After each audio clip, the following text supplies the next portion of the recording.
Hola, vamos a continuar con la parte 7 del tema de la salvación en Cristo y sus connotaciones, o algunas cosas que tendríamos que saber o que tenemos que saber para no ser llevados por los vientos de doctrina de aquí para allá. Vamos a empezar, es la última parte, aunque hay mucho que hablar de esto. Yo creo que esto es lo más importante que debemos conocer. Vamos a iniciar con 1 Corintios, capítulo 1, versículo 2, y ahí nos dice cuál es la iglesia de Jesús. Y vamos a entender algo que yo quisiera que no lo olvidaran. Traten de entender qué es lo que quiero explicar y no olvidarlo. Dice 1 Corintios 1:2. Se presenta Pablo como apóstol, llamado a ser apóstol de Cristo por voluntad de Dios, y el hermano Sóstenes. O sea, son los que escriben la carta. Dice: a la iglesia de Dios que está en Corinto. Entonces, esta carta está dirigida a la iglesia de Dios que está en Corinto. ¿Y cuál es la iglesia de Dios? Aquí la describe: a los santificados en Cristo Jesús, a los que somos santos por estar en Cristo Jesús. ¿Y por qué estamos en Cristo Jesús? Porque Cristo está en nosotros. Algo así como el vaso vacío o el vaso medio lleno, según como lo veas, pues las dos cosas son verdad. Entonces, cuando tú crees, recibes a Cristo y Cristo está en ti, o tú en Cristo. Entonces, cuando Cristo está en ti, tú estás revestido de Cristo. Dice en Gálatas que el que está bautizado en Cristo Jesús está revestido, pues, de Cristo. Entonces, ¿qué es estar bautizado en Cristo Jesús y estar revestido de Cristo? Quiere decir que su santidad, su justicia te envuelve. Entonces tú eres santo por estar en Cristo. Es una posición en la cual Dios te pone por haber creído que Jesús te salva. Entonces hay una santificación que es por posición y se obtiene cuando yo creo que Cristo es mi Salvador. Entonces mi pecado, como dice 2 Corintios 5, mi pecado le fue cargado a Él y su justicia me fue impuesta a mí que creo y a todos los que creemos. Entonces, a la iglesia de Dios que está en Corinto, a los santificados en Cristo Jesús, llamados a ser santos. O sea, estamos santificados o somos santos por estar en Cristo. Estamos sin mancha y sin arruga por estar en Cristo. Pero somos llamados a ser santos con todos los que en cualquier lugar invocan el nombre de nuestro Señor Jesucristo, de ellos y nuestro. Jesucristo es Señor de ellos y nuestro, de aquellos que invocan el nombre de nuestro Señor Jesucristo. Estamos siendo llamados a ser santos. El que desecha esto no desecha a hombre, desecha a Dios. Bueno, como es mi costumbre, se lo voy a traducir al español porque esto está en griego. La salvación provoca la santificación. La santificación no provoca la salvación. O sea, no somos salvos por obras porque nos hemos santificado. Somos santificados porque somos salvos. Entonces, la santidad que tenemos es la que tiene Cristo. Estamos revestidos de ella y con ella vamos a entrar al cielo. Pero Dios nos llama a ser santos, a que nuestra conducta, nuestra forma de hablar, nuestro vivir de aquí en adelante, o sea, de Cristo en adelante, sea conforme a la piedad. Conforme avanzamos en madurez, vayamos cada vez mostrando más a Cristo en nosotros. Entonces, ¿cuál es la iglesia de Jesucristo? la que es santa por estar en Cristo y es llamada a ser santa. Entonces, en otras palabras, la salvación provoca la santificación. O sea, la santificación es una añadidura a tu salvación. La santificación, o sea, vivir santamente o alejarte del pecado por el conocimiento de Dios, no te salva, no provoca la salvación. Porque si lo lograras, pues ¿qué vamos a hacer con los pecados que ya tienes? La paga de ellos es la muerte, no las buenas obras. Ahora, vimos la seguridad de la salvación. Vamos a nada más a rematar esto con un pasaje. O sea, el que diga que la salvación no es segura o se pierde, pues tiene muchos problemas con muchos pasajes que hablan de que no se pierde. O sea, sería una contradicción. Y cómo hacer que no se contradiga, pues hay que interpretar bien. Ya interpretamos algunos pasajes con la misma escritura que parecen mostrarnos lo contrario.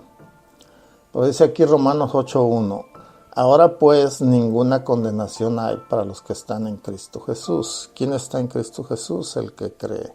Cristo está en él y él está en Cristo. Ninguna condenación hay. Ya no hay condenación. Estamos a salvo para siempre. Entonces, estamos seguros en Cristo. Luego, cuando nosotros creemos, la salvación es segura.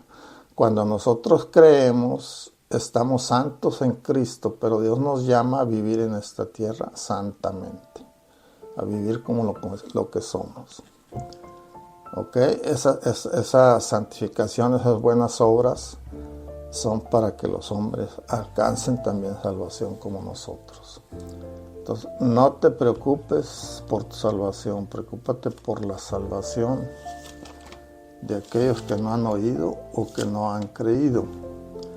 Dice, también sucede algo cuando nosotros creemos, dice 2 de Pedro 1,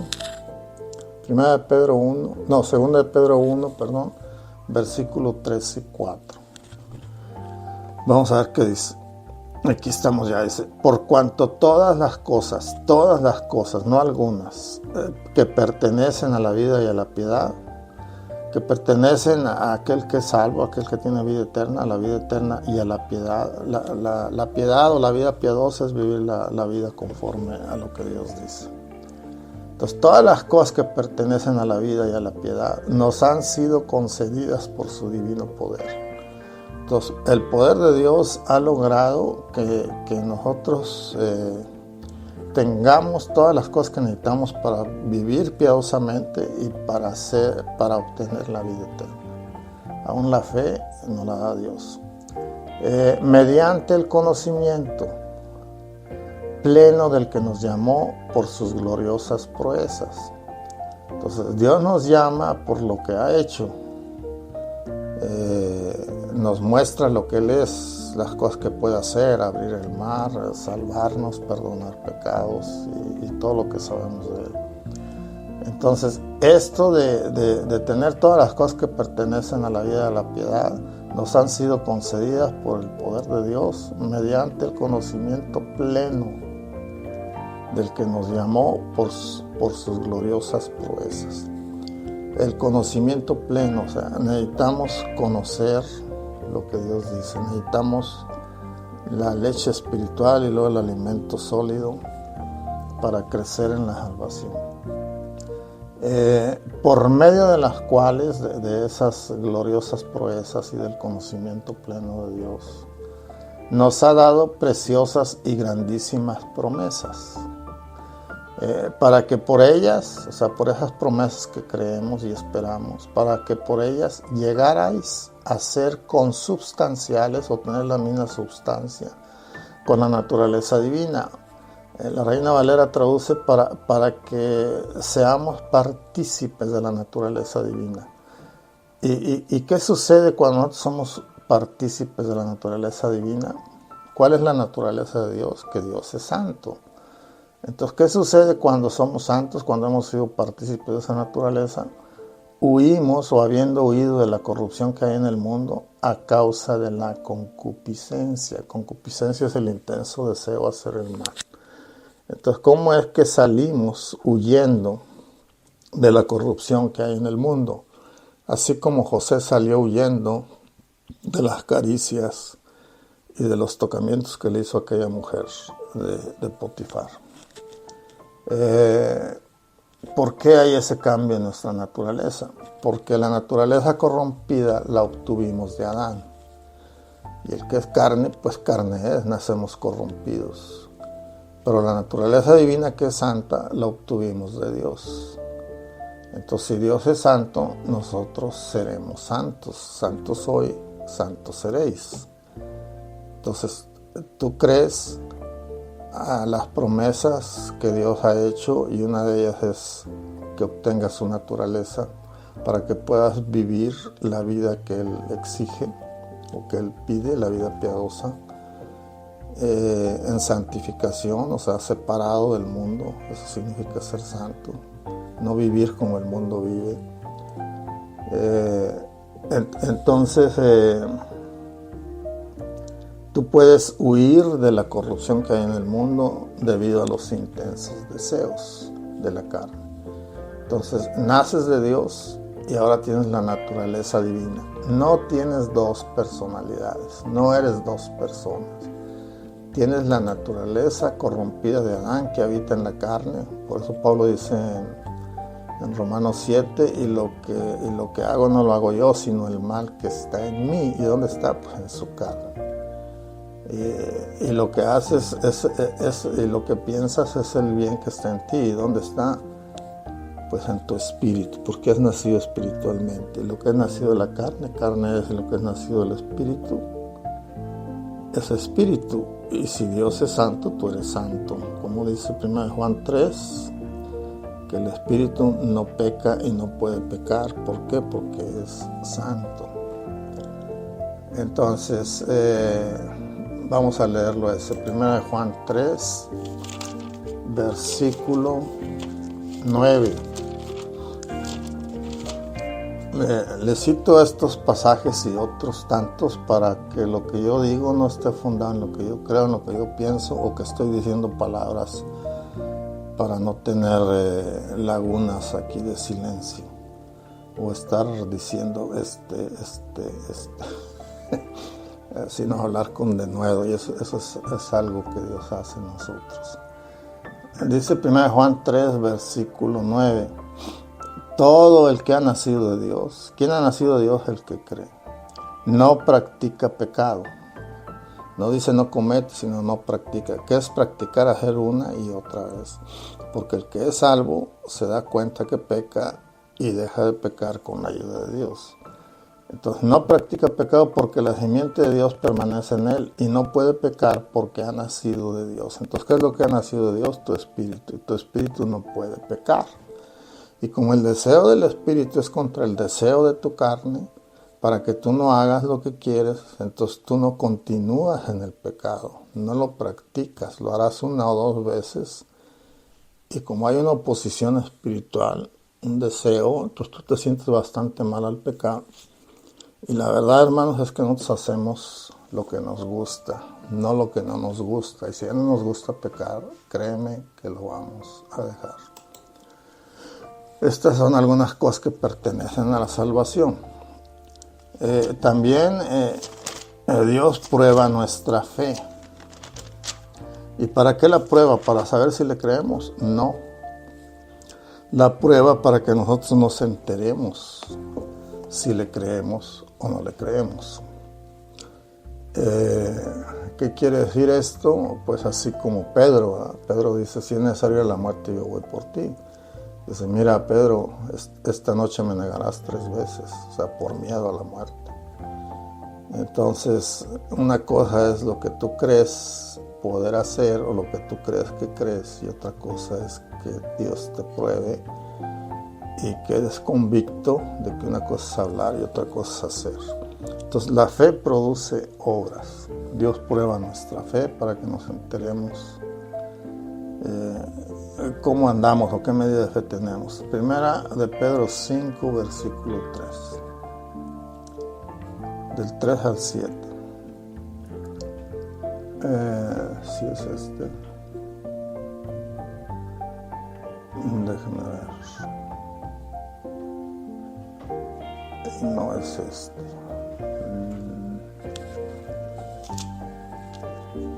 Déjame encontrarlo.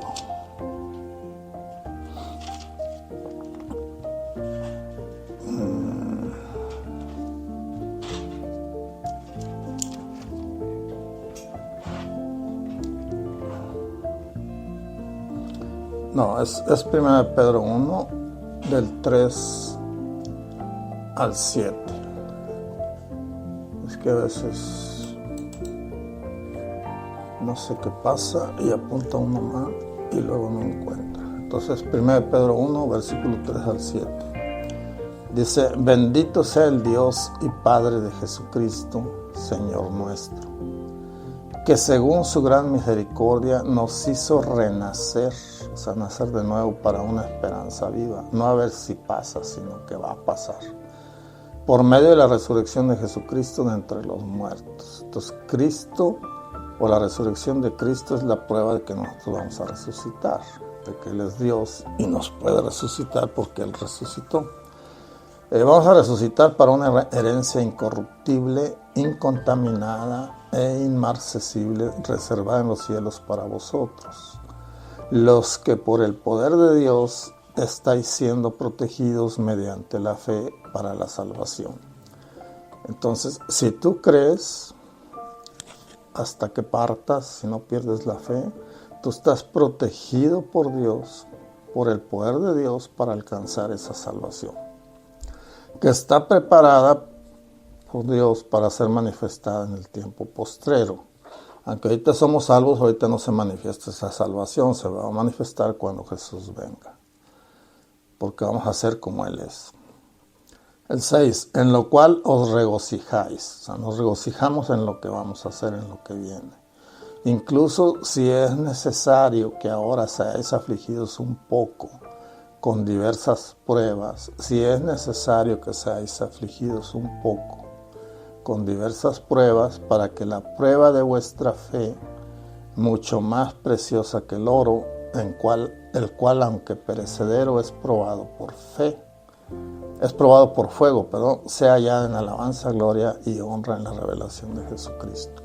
Entonces, el oro, para purificarlo, se mete al horno, y aunque es perecedero, cada vez que se mete al horno es más puro. Entonces, las pruebas a las que Dios nos somete, cada vez que entramos a ellas, a las aflicciones, a la angustia, va haciendo más pura nuestra fe, más fuerte. Entonces, aquí estamos con que la fe es probada. O sea, lo que tú dices creer es probado. Si leemos lo que le pasó a Pablo, lo que pasó en la iglesia al principio, pues entendemos esas pruebas y qué es lo que la reacción de aquellos que creen, pues es esperar en Dios, no dejar de creer. 2 Corintios 13, versículo 5 dice: examinaos a vosotros mismos. Entonces, ¿quién se va a examinar? Tú a ti mismo. No tú a otros, sino tú a ti mismo. Otra vez, no vas a examinar tú a otros, tú a ti mismo. No somos jueces de los demás, el juez es el Señor. Pablo no dejaba que lo juzgaran, ¿no? Menospreciaba el juicio que se hacía de él. Porque dice: a mí el que me va a juzgar es Dios. Entonces, examínate a ti mismo, si estás en la fe. Probaos a vosotros mismos, o no os reconocéis a vosotros mismos que Jesucristo está en vosotros, a menos que estéis descalificados. Si tú no puedes ser capaz de decir que eres salvo, de examinarte, es porque estás descalificado. Pero si tú eres capaz de examinarte y decir, yo no soy así, yo no soy así, entonces, ¿por qué eres salvo? Entonces, si el niño recién nacido desea la leche espiritual para salvación, o sea, desea leer la Biblia, no hay que decirle que la lea, entonces es una muestra de que es salvo. Si te apartas del pecado, esa es una muestra de ser salvo. Si empiezas a santificar tu vida, esa es una muestra de ser salvo. Entonces, examínate a ver si eres. ¿Por qué? Porque algunos no son. ¿Y por qué se pide que se examinen? Pues porque todavía hay esperanza. Mientras estés vivo hay esperanza. Más vale perro vivo, dice por ahí un pasaje, que león muerto. Porque ya muerto ya no hay esperanza, ya no se puede hacer nada. Vamos a ver Gálatas 6:15. Aquí habla de fe genuina. Entonces quiere decir que hay fe falsa o fingida. Y por eso hay que examinarse. Y por eso Dios prueba tu fe, para que tú te enteres, no porque necesites saber. Dice Gálatas 6:15, porque ni la circuncisión es algo, ni la incircuncisión. O sea, estar circuncidado o no circuncidado, eso no es algo, sino una nueva creación. Entonces, ¿qué es lo que vale en Cristo? La nueva creación, que hayas nacido de nuevo, que hayas nacido espiritualmente. Esa es señal de que tú eres salvo. Y el que ha nacido espiritualmente no peca y busca la santidad. Dice Gálatas 5:6. Vamos a hablar de esto del espíritu, cómo actúa nuestro espíritu en nosotros para lograr dejar el pecado. El deseo del espíritu es contra el deseo de la carne, para que no hagamos lo que queramos, sino que hagamos lo que Dios dice. Entonces hay un deseo de Dios a través de nuestro espíritu y hay un deseo de la carne. Y esos deseos van a nuestra alma. Y en nuestra alma el hombre decide qué hacer. Si lo que el espíritu desea o lo que el cuerpo desea. Entonces ese es el libre albedrío. Y si Dios te deja decidir, entonces tú también eres responsable de vivir conforme a los deseos de la carne, o de ser guiado por los deseos de la carne. La carne codicia, la carne desea venganza, la carne tiene deseos impuros y cuánta cosa. La fe produce obras. Si no hay obras, si no hay fe, pues no hay obras. Entonces la fe produce obras. La fe te salva, pero también produce obras. Entonces las obras no son para salvarte, sino que es añadido al que cree. Entonces si tú crees y no tienes obras, pues tu fe es falsa. Tu fe está muerta, dice Santiago. Entonces, ¿qué se espera de alguien que cree? Pues que se produzcan obras en él. Dice Gálatas 5:6. Dice, pues en Cristo Jesús ni la circuncisión significa algo, ni la incircuncisión, sino la fe energizada, impulsada por el amor. Entonces, la fe es impulsada por el amor. Es movida por el amor. Entonces la intención es por amor, o el amor de Dios. Esa es la intención. Si tú das todos tus bienes y no es por amor, de nada sirve. Si tú das tu vida, de nada sirve. Todo lo que hagas, si no es por amor, de nada sirve. Tienes que hacerlo por amor, como se le advierte a la iglesia en Éfeso en Apocalipsis 2.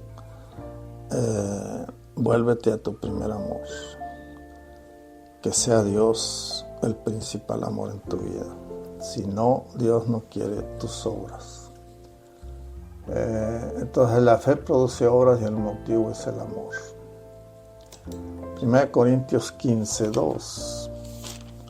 Aquí habla de la probabilidad de haber creído en vano, o sea, de que tu fe no te haya arraigado en Cristo, sino una fe superficial entre espinos, entre piedras o en el camino. ¿Se acuerdan de las parábolas que vimos en el primer capítulo de este tema? 1 Corintios 15:2 dice: por lo cual también, si os aferráis a la palabra que os anuncié, sois salvos si no creísteis en vano. Entonces aquí está hablando de alguien que creyó en vano, que recibe la palabra, que cree en Dios, que cree en Jesús, pero fue en vano porque vienen los afanes de la vida. Viene el diablo y le mete pensamientos y lo aleja, o sea, deja de creer. Entonces fue en vano su fe. Pero si te aferras a esa palabra, si no dejas de creer, como dice Pablo, he peleado la buena batalla y he ganado, o he peleado la batalla de la fe y he ganado. Entonces, ¿qué significa que ha ganado o que sigue guardando la fe? Que hay tantas cosas que te pueden llevar a ya no creer, pero debes de seguir creyendo, porque si no crees, entonces fue en vano tu fe. O sea, le faltó arraigarse en Cristo. Entonces, todo lo que le hicieron a Pablo, todas las pruebas que tuvo, las soportó porque creía. Y como lo hizo hasta el final, creer hasta que muramos, entonces Él recibirá la corona de justicia, igual que todos aquellos que lo crean. Dice 1 Juan, hablando del Espíritu Santo con el que nos bautiza Cristo, y aquí le llama la unción, dice 1 Juan 2:27, dice: aunque en cuanto a vosotros la unción que de Él habéis recibido, o sea, el Espíritu Santo que hemos recibido de Cristo, permanece en vosotros y no tenéis necesidad de que nadie os enseñe, sino que así como su unción os enseña todas las cosas y es verdad y no es mentira, así como ella os enseñó, permaneced en Él. Entonces el Espíritu Santo que recibimos de Cristo cuando creímos, nos enseña que permanezcamos en Él. También nos enseña todas las cosas, y no es verdad, y es verdad y no es mentira. Entonces, el Espíritu Santo nos enseña a través de un maestro que está lleno del Espíritu. El Espíritu Santo nos enseña, nos revela cuando nosotros leemos, o nos puede revelar cuando nosotros leemos. Entonces, ¿cómo puede alguien perderse si está bautizado con el Espíritu Santo? Y aquí dice que esa unción permanece para siempre. Pues el que es de fe no retrocede. El que retrocede, dice en Hebreos, no agradará a mi alma. Pero nosotros no somos de los que retrocedemos para perdición del alma. Entonces la salvación no se pierde, esa es la conclusión. Lo que se pierde es la fe, porque no estaba arraigada en Cristo. Dice 2 Corintios 1, 21 y 22. Dice: y el que nos confirma con vosotros en Cristo y el que nos ungió es Dios. Entonces, ¿quién nos confirma con ustedes? En Cristo. ¿Y quién nos unge? Es Dios. ¿Quién nos confirma con ustedes de que somos de Cristo? ¿Y quién nos unge? ¿Quién nos da el poder para hacer estas cosas? Pues es Dios. Quien también nos selló, o sea, Dios nos ha sellado y nos dio como garantía el Espíritu en nuestros corazones. Entonces, el Espíritu Santo es el sello de Dios, de que somos salvos.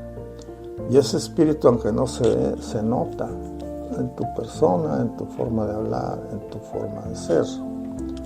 Dice 2 Corintios 5:5. Y el que nos destinó a eso mismo es Dios, a tener un cuerpo espiritual cuando dejemos este cuerpo mortal. Si usted quiere leer el contexto, yo no lo leo porque nos desviamos mucho. Dice, y el que nos destinó a esto mismo, a tener ese cuerpo espiritual, es Dios, quien nos dio las arras del Espíritu. Entonces la arra es el primer pago. Y si el primer pago es el Espíritu Santo de Dios, pues imagínense cómo va a estar el pago completo o la herencia completa en Cristo Jesús. Por último, vamos a leer Efesios 1, versículo 13 y 14. Si usted tiene algo que agregar a toda esta serie, pues será más edificado, entenderá más estas cosas y estará más próximo a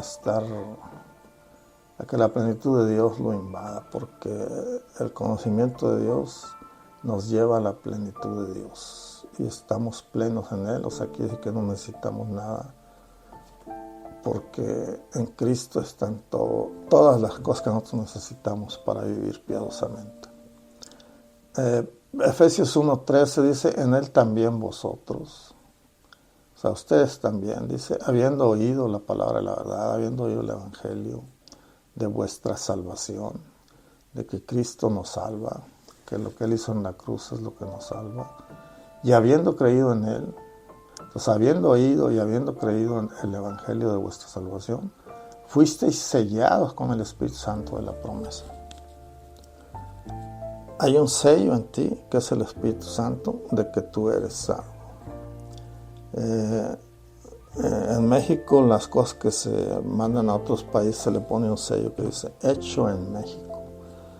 Entonces tú tienes un sello que los seres espirituales pueden ver, de que tú eres de Dios.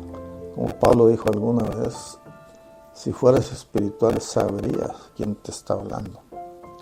Los demonios, que son espíritus, saben quién es Pablo y saben quién es Cristo, pero tú quién eres, le dijeron aquellos exorcistas ambulantes, o sea, sin pertenecer a nadie, sino eran ambulantes. Entonces fuiste sellados con el Espíritu Santo de la promesa, el cual es arras, es garantía de nuestra herencia, hasta la redención, hasta que seamos redimidos y poseamos, hasta la redención de la posesión y poseamos las cosas que Dios ha prometido para alabanza de su gloria, para alabanza de Dios, de que Él hizo estas cosas y que Él nos destinó a estas cosas. Bien, hemos terminado y pues que Dios le bendiga con todo esto, le dé entendimiento y le transforme el corazón y la mente. Hasta la próxima.